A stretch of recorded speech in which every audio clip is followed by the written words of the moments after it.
Beleza, galera? Começando mais uma aula de informática e sistema de informação, e nessa videoaula nós estaremos conhecendo os aspectos do ambiente web. Para a gente começar, o que é o web para você?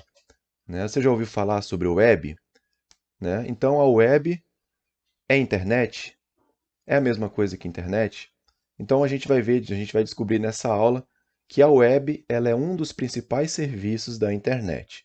Para a gente começar, o nome web vem desse termo mais amplo, que é o World Wide Web, o www. Vocês já perceberam que quando a gente digita o endereço de uma página na internet, a gente começa com o prefixo www, ponto, e aí vem o endereço da página.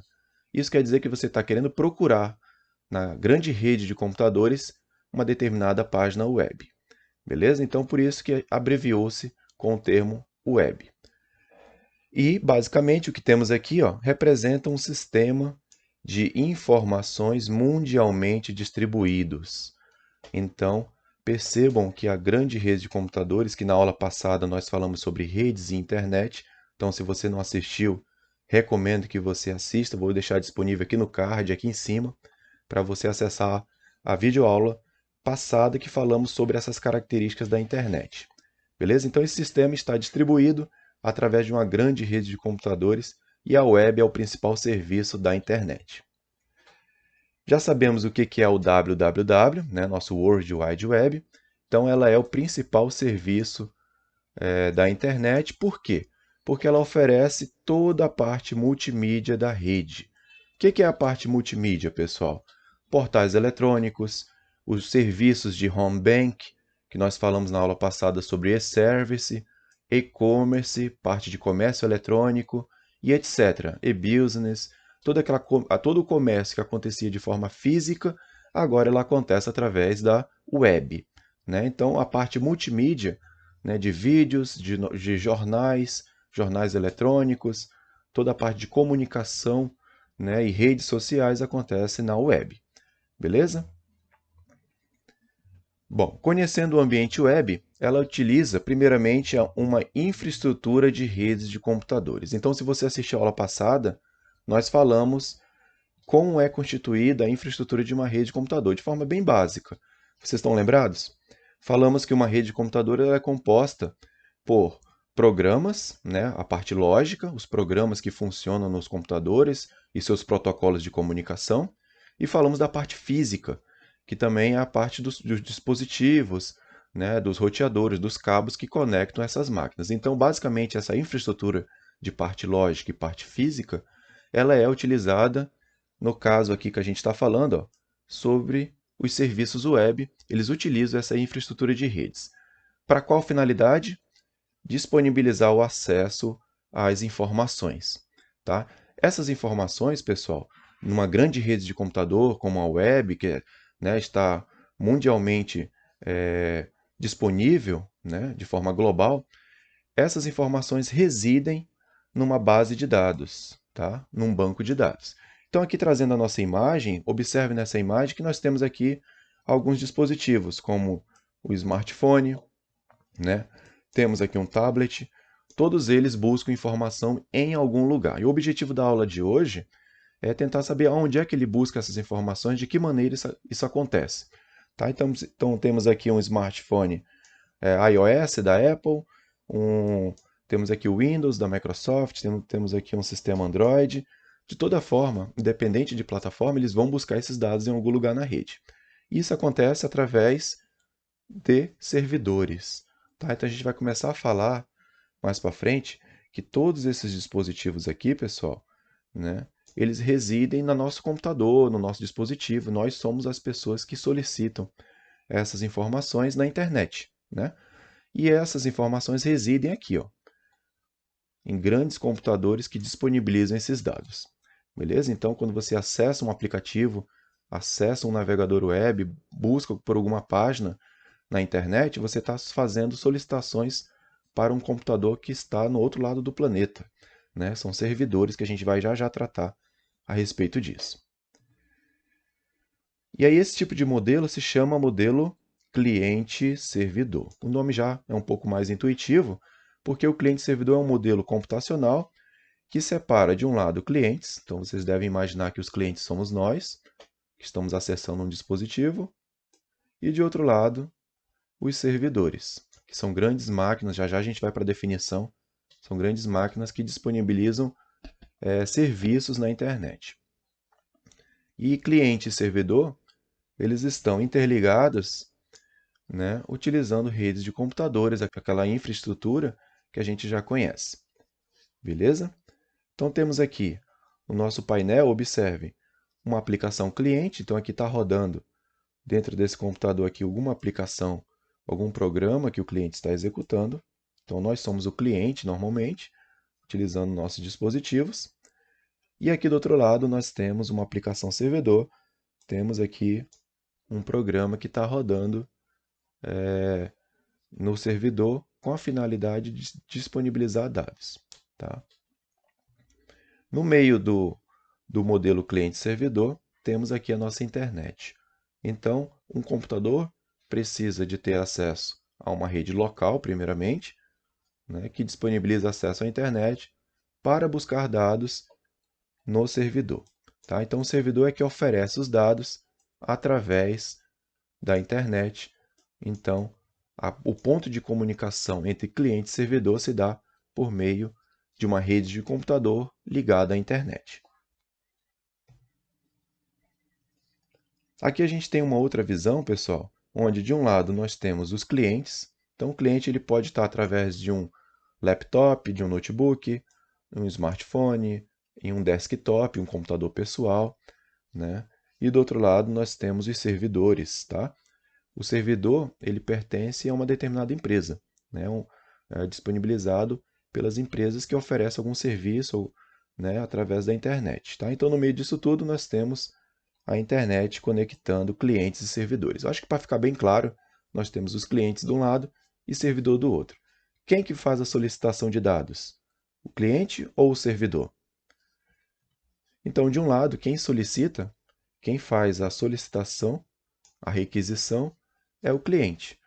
Você entra em contato com o servidor através de um endereço na web, esse servidor recebe a solicitação e devolve, né? Ele emite uma resposta devolvendo a informação que você solicitou. Beleza?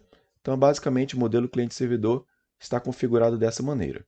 De um lado, o cliente, que solicita dados, do outro lado, o servidor, que responde à solicitação do cliente.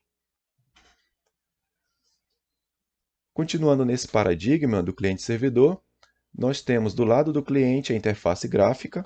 Então, se a interface gráfica está do lado do cliente, né, do outro lado temos o acesso aos dados do lado do servidor. Então, de um lado nós temos o cliente que não tem os dados, ele vai solicitar essa informação através da internet, e o servidor tem acesso aos dados daquele cliente. Se você fez a sua conta, né, ele vai ter acesso aos seus dados e vai devolver para você. É basicamente isso. Vamos imaginar que esse cliente aqui é uma coisa que acontece muito no dia a dia de vocês também. Esse cliente está querendo acessar a sua rede social. Vamos supor aqui o Facebook. Você digita lá o endereço do Facebook, né, www, porque ele está na web.facebook.com, e aí você apertou Enter. Claro que para isso você vai precisar da internet. Né? Sem internet você não consegue buscar os dados aonde? No servidor. Então imagina que esse servidor é um servidor do Facebook. Tá? Claro que não é um computadorzinho simples, né, como a gente está vendo aí, mas ele simula a ideia que a gente quer passar. Quando chega no servidor a sua solicitação, que você quer ver o seu perfil, você está ansioso para ver as suas publicações do passado e que você pretende publicar, o que ele vai fazer? O servidor vai buscar esses dados em uma base de dados, em um banco de dados, onde tem lá o seu perfil cadastrado. Beleza? Então, o servidor dessa rede social detém todos os dados das pessoas que estão ali cadastradas. Então, esse é o modelo cliente-servidor. Assim que ele busca os dados, ele devolve e exibe para você bonitinho lá na tela, através de uma interface gráfica. Então, perceba que a interface gráfica está do lado do cliente e o banco de dados com as informações está do lado do servidor. Né? Bom, definição do cliente-servidor. Já vimos que de um lado a gente tem o cliente web, que solicita os dados, então é ele quem solicita, e O servidor web, quando ele recebe a solicitação, ele formata as informações que foram pedidas e apresenta para o usuário, devolve para o usuário. Do outro lado, então o servidor, agora falando dele, né? Ele quem recebe as requisições do cliente, lê os dados no disco, lá no seu banco de dados, e retorna essa informação para o cliente, normalmente através de uma página HTML. Beleza? Tudo bem? Então podemos dizer que o servidor possui uma grande capacidade de processamento. Vocês concordam? Imagina o servidor do Facebook, né, de outras redes sociais, do YouTube, né, a quantidade de requisições que eles recebem por dia. Então, precisa ser uma máquina robusta, claro que são grandes computadores distribuídos ao redor do mundo, com grande capacidade de processamento e de armazenamento. Tá? Então, é dessa maneira que se caracteriza uma máquina servidora. Tá? Tem que ter grande capacidade de processamento para receber todas as requisições, né, e responder em tempo real, e de armazenamento. Imagina você querendo postar uma foto na sua rede social e a rede social diz para você que não tem espaço, né? Seria bastante chato, beleza? Do lado do cliente, o cliente, por sua vez, ele não compartilha seus recursos, tá? Então ele não compartilha. Que recurso é esse, pessoal? Os recursos da máquina do cliente. Você não compartilha teu HD através da internet com outra pessoa, né? Teu processador também não é compartilhado com outros usuários da rede, né? Então ele não compartilha seus recursos e é o cliente quem inicia a comunicação com os servidores. Pergunto para vocês, como que o cliente inicia essa comunicação? De que forma? Através de que programa? Vocês já sabem? Então eu coloquei aqui essa setinha para dizer que inicia a comunicação utilizando um navegador. Você sabe o que é um navegador? Acredito que sim, né?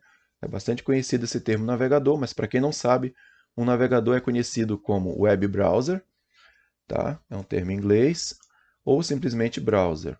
Ok? Então, o que é de fato o navegador? Um programa de computador, como vocês estão vendo aqui, que permite que seus usuários interajam, né, com documentos virtuais da internet. Documentos virtuais é um termo mais bonito, né, mas a gente conhece mais como páginas web. Então, se você quer interagir com páginas web, você precisa ter um navegador, precisa utilizar um programa de computador, que é um navegador, para acessar as páginas web. E aí nós temos vários conhecidos aqui, ó. Você já conhece esses ícones, né? Google Chrome, Mozilla Firefox, né? O Safari, o Opera, Internet Explorer, que está em bastante desuso. Mas o Google Chrome e o Firefox, né, certamente vocês já utilizaram para navegar na internet. Então, como é que isso acontece, pessoal? Os navegadores, conhecidos como browsers, se comunicam, né, com os servidores web através daquela barrinha de endereço. Quando você digita lá www.google.com, né, no caso do Google, você está fazendo a solicitação para o servidor do Google para que ele exiba, né, possa mostrar para você a página do Google. E aí, nesse caso, ele transfere essa página através desse protocolo aqui, ó, o HTTP, que é do inglês Hypertext Transfer Protocol, que em outras palavras é o protocolo que transfere as páginas web. É isso. Tá? Então esse é o protocolozinho, por isso que ele tem lá no início HTTP, né? Então até mesmo HTTPS, que é já o protocolo com segurança, para transferir a página web para o seu navegador. Então esse é o protocolo de transferência das páginas web na internet. Ok? Basicamente é isso que eu quero que vocês entendam nesse slide aqui. Bom, então a finalidade do navegador é fazer com que as pessoas consigam acessar conteúdos na web, tá? E providenciar a exibição dessas páginas no seu navegador, no seu computador ou ainda no seu smartphone, simples assim, ok? Caso o seu navegador não consiga exibir o conteúdo, vamos supor que você está tentando abrir um arquivo Word, ele não consegue abrir o Word no navegador, né? Ou um outro tipo uma outra extensão que também não possa ser exibida no navegador. Então, o que ele faz? Normalmente ele vai lá e transfere, né? Então ele vai aqui e transfere para vocês, né? Ele faz aqui a transferência do documento na sua máquina. Beleza? Basicamente é isso. Então finalizamos essa parte de navegador. Bom, vamos começar a falar então agora das tecnologias que estão dando apoio para as pessoas e têm modificado o modo de viver do ser humano. Tá? Essas tecnologias têm mudado a forma de lidar na área educacional, como acontece através do ensino à distância, né? Ou ainda possibilita o trabalho remoto. Nesse período de pandemia tem acontecido muito a questão do trabalho remoto, chamado de home office, ou ainda como se configura as empresas virtuais, né? Também nesse período de pandemia, de isolamento social, né, que o Brasil e o mundo está passando, né, as empresas estão tendo que se adaptar, né, ao seu modelo de negócio. E é justamente essas três áreas aqui que a gente vai trabalhar nessa aula. Então é um assunto bem atual e recorrente, que é o ensino à distância, né, os modelos de ensino à distância, as empresas virtuais. Né, a gente vai conhecer, na verdade, quatro tipos de empresa, quatro modalidades com relação ao uso ou não da tecnologia, e vamos falar do trabalho remoto, tá? Também de forma bem breve. Então, a educação à distância, né, é um modelo de ensino, todo mundo já sabe, já deduz, né? Modelo de ensino não presencial, que pode utilizar diversas mídias. Então, vocês imaginem aí, né, antigamente tinha um Telecurso 2000, que é mais antigo, né, que era através da televisão, teleaulas, né, que passavam na televisão. Existem alguns estados também no Brasil que estão utilizando a EAD através de canais de comunicação, de televisão, videoaulas que são gravadas assim como essa, uso da internet, do rádio, pode ser utilizado o rádio, galera, para fazer ensino à distância, tudo é possível, né? Então, percebam vocês que é, a educação à distância pode acontecer por diversos meios de comunicação. E aí o meio que nos interessa é o e-learning, ou ensino eletrônico. É uma modalidade específica do ensino à distância que utiliza basicamente a internet como única forma de interação entre aluno e professor. Beleza? Então, uma modalidade de ensino à distância que utiliza apenas a internet como meio de comunicação entre aluno e professor é a modalidade de ensino eletrônico, a modalidade e-learning, ok? E aí existem duas formas, dentro dessa modalidade, né, de ensino à distância, duas formas de capacitação através da EAD, beleza? Duas formas de capacitação. A primeira é o modelo síncrono, e como o nome diz, tem que estar em sincronia, o aluno e o professor ali naquele mesmo horário, beleza? Então, modelo síncrono, o aluno estará em tempo real com o tutor, com o professor. Isso pode acontecer através de um chat. Então, foi marcado ali um determinado horário um bate-papo com a turma, através de um chat. Isso é um modelo síncrono. Foi marcado um determinado horário, uma videoconferência, né, em tempo real, é um modelo síncrono. Foi marcado em um determinado horário mensagens eletrônicas, mensagens instantâneas ali, troca de mensagens, sei lá, no WhatsApp. Também é um modelo síncrono, onde todo mundo está conectado ao vivo, interagindo. Ok? Esse é o modelo síncrono de ensino à distância. E o modelo assíncrono, né, temos o segundo modelo, o acesso aos recursos desejados ocorre no momento que o aluno estiver disponível. Esse é o modelo que está configurado nessa aula, onde nós temos aqui uma videoaula gravada, que a qualquer momento o aluno pode acessar para assistir, não precisa estar online ao mesmo tempo com o professor. E não existe só essa modalidade. Temos aqui o e-mail, uma troca de e-mail, você acessa o e-mail no momento mais oportuno. Fóruns, né? Fóruns é aquele grupo de discussão, cria-se um tema e no momento mais apropriado, cada aluno vai deixando seu comentário, vai fazendo sua contribuição. E atividades também são possíveis, né? Deixando uma atividade ali para o aluno fazer depois em casa. Beleza? Então, dois modelos de educação à distância, síncrono e assíncrono. E aí algumas tecnologias que são utilizadas para oferecer essa educação à distância. Temos aqui o Moodle, que permite um ambiente virtual de aprendizagem, tá bastante utilizado. Eu, inclusive, faço uso do Moodle e é bem interessante por conta dos diversos recursos que ele oferece para professor e alunos desenvolverem o conteúdo. Tá? O Moodle, então, é um ambiente virtual de aprendizagem, tá? Disponível, ele é gratuito, ele é livre, você pode instalar na sua máquina, né? O professor pode fazer a utilização do Moodle para ministrar seu conteúdo, para publicar seu material e disponibilizar para os alunos, né? Temos também o Google Classroom, né, que é o Google Sala de Aula, também bastante utilizado. O Google disponibilizou essa ferramenta para todas as contas Gmail, né, inclusive para instituições de ensino, principalmente nesse período de pandemia, para que as pessoas possam utilizar, né, os professores possam utilizar com seus alunos. Com essa finalidade, o Google também disponibilizou essa função aqui, ó, o Meet. Então, o Google Meet é a nossa sala de aula, a videoconferência, para que professores e alunos possam interagir, mas não somente isso, também seja possível fazer reuniões. É possível fazer reuniões através do Google Meet. E por fim, temos aqui os editores de texto. Aí você pode estar se perguntando, mas o que tem a ver o editor de texto com EAD? É porque o foco dessa disciplina, né, a gente vai ensinar vocês a utilizar os editores de texto online. Não só editor de texto, mas a apresentação de trabalhos, planilhas eletrônicas, tudo utilizando recursos online, que você possa compartilhar com colegas, com amigos, fazer os trabalhos em conjunto, publicar essas atividades, disponibilizar para o professor.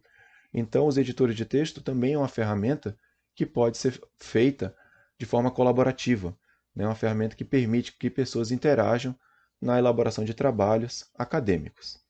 Beleza? Então, mais para frente, a gente vai trabalhar com editores na configuração online, né? A gente vai aprender a fazer isso. Tá? Mas isso também não impede da gente ver os editores tradicionais, né? Que são o pacote Office, Microsoft Office, o pacote LibreOffice, né? São pacotes que são, digamos assim, offline, né? Você não trabalha conectado na internet através desse tipo de pacote. Beleza? Mas isso é assunto mais para frente que a gente vai trabalhar. E aí o trabalho remoto é uma outra configuração, né? Então uma estratégia de trabalho, a gente tem aqui uma estratégia de trabalho que objetiva o quê? Economia de despesa, tanto da empresa, né? Que ela economiza energia, né? Uma força de trabalho que ela teria que disponibilizar no seu ambiente físico, né? Porque ela aproveita justamente os recursos residenciais do funcionário. Apesar do funcionário utilizar os seus recursos próprios, sua energia, sua internet, também há uma economia para o funcionário quanto à questão de locomoção, de ter que se locomover, de utilizar seu veículo, gastar combustível, questão do tempo, tem que acordar muito cedo para poder chegar ao trabalho com antecedência. E quando se trabalha em casa, né, todo mundo sabe que você fica mais à vontade para esse tipo de trabalho. Então há uma economia também nesse sentido para o funcionário. Então é uma estratégia de trabalho que visa uma economia tanto para a empresa como para o funcionário, né? E há uma flexibilidade maior também quanto a questão do trabalho remoto, né? Você fica mais à vontade, mas é claro que as empresas criam mecanismos para verificar a produtividade do funcionário, ok? E aí a forte tendência mundial, né? Então é uma forte tendência mundial devido à influência das metrópoles. Então essa forte tendência mundial, agora nesses tempos de pandemia, se tornou na verdade uma necessidade, né? O trabalho remoto foi imposto praticamente nesse tempo de pandemia por conta do Covid-19. Então percebam que antes disso, o trabalho remoto ele era indicado quando se tinha metrópoles muito movimentadas, muito trânsito, engarrafamento, né? Então não era possível, às vezes, as empresas conceder aquele trabalho clássico, aquele tipo de trabalho, né, que tem que vir todos os funcionários. Então é uma forte tendência mundial, mas por conta da pandemia, né, se tornou uma necessidade, né? E com relação também à fixação do homem em sua residência, tendo em vista agora que agora o homem tem acesso à internet, aos meios de comunicação, tem computadores com programas que rodam igualmente os programas de um computador no seu trabalho, então é possível aplicar o trabalho remoto.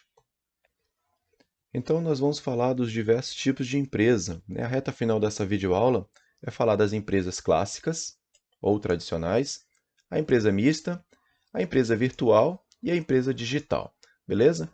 Tendo em vista o aspecto tecnologia. O primeiro tipo de empresa é a empresa tradicional, né? são também chamadas de empresas clássicas, são empresas que não fazem uso da tecnologia para gerenciar seus processos. Então, são empresas que estão com os dias contados, né? Que nem a gente tem aqui nessa caixinha, né? Esse tipo de empresa ela não sobrevive mais se ela não tiver ali um pezinho na web, pensando em divulgar seus produtos na internet, né? Então, são empresas que atuam de forma presencial em um endereço físico. Normalmente são pequenas empresas, né, antigas, que já têm ali consolidado uma clientela, mas que não visa voos maiores. Tá? Então, são empresas que não utilizam tecnologia para gerenciar basicamente nada. Então, são empresas que estão aí em extinção, digamos assim.